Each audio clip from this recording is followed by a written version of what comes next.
Hello student, कैसे हैं आप सब। एक बार पुनः आप सभी का आपके अपने चैनल शिव कोचिंग क्लासेस पर स्वागत है। और आज के इस वीडियो में क्लास 12 केमिस्ट्री एनसीईआरटी चैप्टर 5 में जो टॉपिक है विभिन्न प्रकार के कोलाइडी तंत्र, टोटल आपको समझाने वाला हूं। 8 प्रकार के कोलाइडी तंत्र आपको समझाऊंगा। इसको आपको अच्छे से तैयार कर लेना मेरे प्यारे भाइयों, क्योंकि यहाँ से ऑब्जेक्टिव क्वेश्चन पूछा जाता है, हमेशा पूछा गया और पूछा भी जाएगा, इसलिए आप लोगों को अच्छे से समझना है। देखिए थोड़ा सा यहाँ पर लिखा गया परिक्षिप्त प्रवस्था और परिक्षेपण माध्यम। ये जो परिक्षिप्त प्रवस्था और परिक्षेपण माध्यम आपस में मिलते हैं तो एक तंत्र का निर्माण करते हैं, जिनके कुछ एग्जाम्पल्स यहाँ पर देके रखे हैं। तो थोड़ा सा पहले तो आप कहोगे कि सर समझा दीजिए परिक्षिप्त प्रवस्था और परिक्षेपण माध्यम क्या चीज है। तो यहाँ पर आपको बता दूं कि कोलाइडी विलयन की 2 अवस्थाएं पाई जाती है, एक तो परिक्षिप्त अवस्था और परिक्षेपण माध्यम। ठीक है ना, यहाँ पर आप परिक्षिप्त प्रवस्था कर दीजिए और परिक्षेपण माध्यम कर दीजिए, इसको हम काट देते हैं। परिक्षिप्त प्रवस्था और परिक्षेपण माध्यम। देखिए कोलाइडी विलयन में उपस्थित विलेय पदार्थ को ही एक प्रकार से परिक्षिप्त प्रवस्था कहा जाता है, जैसे धुआं में कार्बन के कण उपस्थित होते हैं।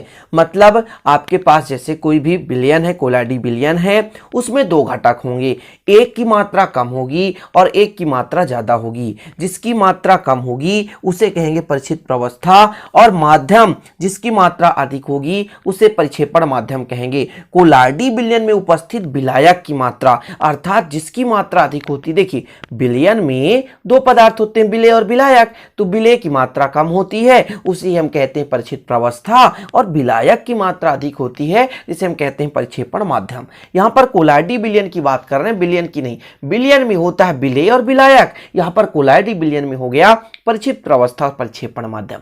चीजें समझ रहे हैं ना आप लोग कि विलयन में होता है विलेय और विलायक, और यहां पर स्टूडेंट कोलाइडी विलयन है तो कोलाइडी विलयन में हो गया परिक्षिप्त प्रवस्था और परिक्षेपण माध्यम। परिक्षिप्त प्रवस्था आपको समझना है कि जिसकी मात्रा कम हो। कोई भी आपके पास कोलाइडी विलयन है उसमें जिसकी मात्रा कम होती है उसे कहते हैं परिक्षिप्त प्रवस्था, और जिसकी मात्रा अधिक होती है उसे कहते हैं परिक्षेपण माध्यम। इन चीजों से आप समझ गए होंगे। मैं कोशिश करता हूं कि आपको सीधा फैक्ट माइंड में बैठ जाना चाहिए। जिसकी मात्रा कम परिक्षिप्त प्रवस्था, जिसकी मात्रा अधिक परिक्षेपण माध्यम। जैसे धुएं में कार्बन के कण, तो धुआं आपका हो गया क्या, धुएं में जो वायु होगा वो हो गया परिक्षेपण माध्यम, लेकिन कार्बन का कण हो गया परिक्षिप्त प्रवस्था। एक डायग्राम यहां पर मैंने बना दिया, जैसे मैं कहूं कि ये जो छोटे छोटे कण दिख रहे हैं, ये जो छोटे छोटे कण दिख रहे हैं वो क्या है स्टूडेंट, तो बता सकते हो आप, परिक्षिप्त कण है अर्थात परिक्षिप्त प्रवस्था है। क्या है, परिक्षिप्त प्रवस्था है। और आपको यहां पर रेड कलर से जो मैंने भर के रखा है तो ये परिक्षेपण माध्यम है। क्या है, परिक्षेपण माध्यम है। ठीक, तो ये 2 चीज आपने समझ गया, परिक्षिप्त प्रवस्था और परिक्षेपण माध्यम। कुल मिलाकर माध्यम बड़ी है और परिक्षिप्त प्रवस्था छोटी है, तो जिसमें हम मिलाएंगे वो अधिक होगा और जिसको मिलाएंगे वो कम होगा। चीजें क्लियर हो गया ना। ये तो कंफर्म है यार कि आप इसको आसानी से समझ गए होंगे। चलिए अब अपन का क्या टॉपिक है मेन, ये जो विभिन्न प्रकार के कोलाइडी तंत्र। तो पहला स्टूडेंट परिक्षिप्त प्रवस्था। परिक्षिप्त प्रवस्था मतलब ठोस को मिला रहे हैं परिक्षेपण माध्यम में, ठोस में, ठोस को मिला रहे हैं ठोस में, ठोस को मिला रहे हैं ठोस में, तो ये क्या कहलाता है, ठोस साल। जैसे रंगीन कांच रत्न मिश्र धातुएं। क्वेश्चन आ जाता है कि रंगीन कांच किस प्रकार का तंत्र है, तो ठोस साल है। क्या है, ठोस साल है। मतलब ठोस को जब हम ठोस में मिलाते हैं तो किस प्रकार का तंत्र बनता है, तो ठोस साल बनता है। क्या, ठोस साल बनता है। ये आपको तैयार करना है। दूसरा आपका है जब हम ठोस को द्रव में मिलाते हैं तो क्या बनता है, साल बनता है। क्या बनता है, साल। देख सकते हैं जब हम ठोस को द्रव में मिलाते हैं तो क्या बनता है, साल बनता है। जैसे एग्जाम्पल सोना या चांदी का कोलाइडी विलयन है। ठीक है, ये किस प्रकार का तंत्र है, तो साल है। मतलब सोना या चांदी को हम किसी भी जल में करें, या AS2 S3 का है ना जल में विलयन, तो हम जब मिलाते हैं, या मिट्टी का विलयन, मिट्टी का विलयन जैसे मिट्टी ले लीजिए पानी में मिला दीजिए तो मिट्टी तो घुल जाएगा, लेकिन उसमें जो कम मात्रा है वो ठोस है, मिट्टी ठोस है वो कम है, और द्रव क्या है, अधिक है। तो मैंने बताया परिक्षेपण माध्यम की मात्रा अधिक होती है। मतलब ठोस को द्रव पे मिलाने से साल बनता है। क्या बनता है स्टूडेंट, साल बनता है। ठीक है, चलिए एग्जाम्पल इसका थोड़ा बहुत तैयार कर लेना, जो मोस्ट होगा उसको मैं अच्छे से बता दूंगा कि इसको बिल्कुल रटना है आपको, मतलब तैयार ही कर लेना है। जैसे यहां पर आपको कैसे तैयारी करना है कि ठोस को ठोस से मिलाने से क्या बनता है, ठोस साल बनता है, ये बनना चाहिए। ठोस को द्रव पे मिलाने से क्या बनता है, सॉल बनता है। अब ठोस को गैस में मिलाना है, ठोस को गैस में मिलाना है तो एरोसॉल बनता है। ध्यान दीजिए ना, देखिए साल का मतलब एक प्रकार से आप ठोस समझ लो, ठीक है, ठोस समझ लो, मतलब ठोस को ही मिला रहे हैं, इसलिए तीनों में साल जुड़ा हुआ है। जहां भी साल दिख जाए ना, यहां पर ध्यान रखना, ठोस को हम ठोस से मिलाए, ठोस को द्रव से मिलाए, फिर ठोस को गैस से मिलाए, तो 3 प्रकार हो गया। ये ठोस को गैस, गैस मतलब एयर यानी हवा, तो एरोसॉल कहला गया। ठीक है ना, ठोस को जब हमने गैस में मिलाया तो एरोसॉल कहला गया। एयर मतलब एक प्रकार से क्या हो गया, हवा, जैसे धुआं, धुंध, पुच्छल तारे, पूंछ, धूल का तूफान, इसमें धूल कण जो होते हैं वो परिचित प्रवस्था के रूप में रहते हैं। आगे देखें, जब द्रव को ठोस में मिलाते हैं, जेल, जेली, दही, मक्खन, बूट, पालिश आदि, इसमें द्रव की मात्रा कम होती है और प्रक्षेपण माध्यम अर्थात ठोस की मात्रा थोड़ी सी ज्यादा होती है, तो इसे क्या बोलते हैं, जेल।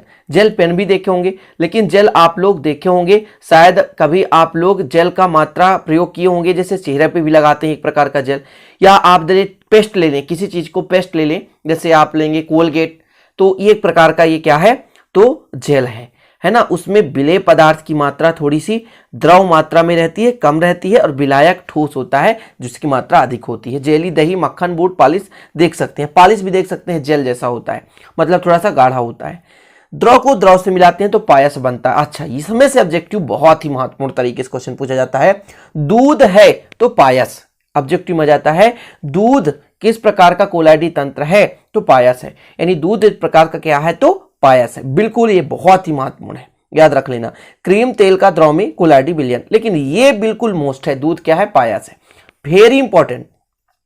द्रव को जब गैस में मिलाएंगे तो फेन बनेगा, है ना, या तो द्रव एरोसॉल बनेगा। एयर मतलब हवा, द्रव यानी द्रव को मिला रहे हैं, द्रव को जब गैस में मिलाते हैं तो क्या बनता है, तो फेन बनता है या द्रव एरोसॉल। जैसे कोहरा हो गया, बादल हो गया, कीटनाशकों का स्प्रे, जैसे कोई खेती कर रहा है उसमें कीटनाशक कम स्प्रे करते हैं तो गैस ज्यादा मात्रा में हो जाता है और द्रव कम मात्रा में, स्प्रे के साथ तेजी गति से वो गति करता है। चलिए आगे देखते हैं, गैस को अपन क्या करते हैं, ठोस से मिलाते हैं, और फिर गैस को किससे मिलाते हैं, द्रव से मिलाते हैं। अब गैस को गैस से मिलाओगे तो फिर तो बहुत सारा गैस का मिश्रण ही हो जाएगा।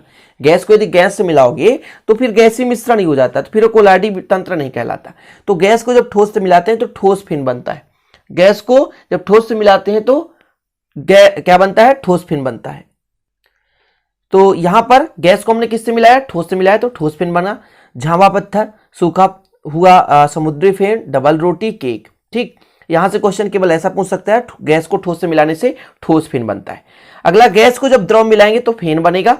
ठीक है, साबुन के झाग, है ना, फेंटी मतलब जानते होंगे जो फ्रूटी वगैरह होता है ना, वही चीज। क्रीम, शीतल पेय में झाग जो बनता है, जैसे आप कोका कोला का यदि ऊपर से सील खोलते हैं तो उसमें अचानक सा, जैसे आप स्प्राइट ले लो तो अचानक सा झाग तेजी से बाहर आता है, वो दाब के कारण होता है, उसमें कार्बन डाइऑक्साइड हेनरी के नियम के आधार पर भरा रहता है। ये चीज मैंने काफी आपको समझाया था। कोई भी आपका पेय पदार्थ है उसमें हेनरी के नियम के आधार पर अत्यधिक दाब पर गैस भर दिया जाता है। जब हम उसका सेल खोलते हैं, मतलब ऊपर का कवर निकालते हैं, तो अधिक दाब से कम दाब आने की कोशिश करता है, तो बाहर दाब कम है, अंदर का दाब अधिक है, इसलिए तेजी से बाहर आने की कोशिश करता है, तो झाग बन जाता है। तो ये चीज क्लियर है। तो मेरे भाइयों प्लीज इसको अच्छे से तैयार कर लेना। इसमें से कुछ मोस्ट चीजें ये है कि जैसे द्रव को द्रव मिलाने से क्या बनता है, पायस। दूध क्या है, तो पायस है। द्रव को ठोस से मिलाने से जेल है। तो इनको आपको अच्छे से तैयार कर लेना कि ठोस साल कैसे बनता है, एरोसॉल कैसे बनता है, जेल कैसे बनता है, पायस कैसे बनता है, फेन कैसे बनता है। तो ये चीजें आपको अच्छे से बनना चाहिए। तो आज का यही टॉपिक था, विभिन्न प्रकार के कोलाइडी तंत्र। आशा करता हूं समझ में आ ही गया होगा। और जो मैंने समझा दिया, परिचित प्रवस्था, परिक्षेपण माध्यम आपका कोलाइडी तंत्र है। कोलाइडी तंत्र में जिसकी मात्रा कम है उसे कहेंगे परिचित प्रवस्था, और जिसकी मात्रा अधिक है उसे कहेंगे परिक्षेपण माध्यम। तो आशा करता हूं स्टूडेंट ये बिल्कुल समझ गए होंगे। तो अच्छा लगे तो प्लीज लाइक कर देना, दोस्तों के साथ शेयर कर देना यार। नए हैं तो चैनल को सब्सक्राइब कर बेल आइकन प्रेस कर लेना, ताकि इसी प्रकार के लेटेस्ट वीडियो को नोटिफिकेशन मिलता रहे। और नोट्स परचेस करना है तो 96 85 29 91 49 में आप कमेंट करें, है ना, व्हाट्सअप कमेंट करें, कॉल करके आप पता कर सकते हैं। आपको 100 रुपए में एक सब्जेक्ट का नोट्स दिया जा सकता है। चलते हैं स्टूडेंट, मिलते हैं अगले वीडियो, तब तक के लिए जय हिंद, वंदे मातरम।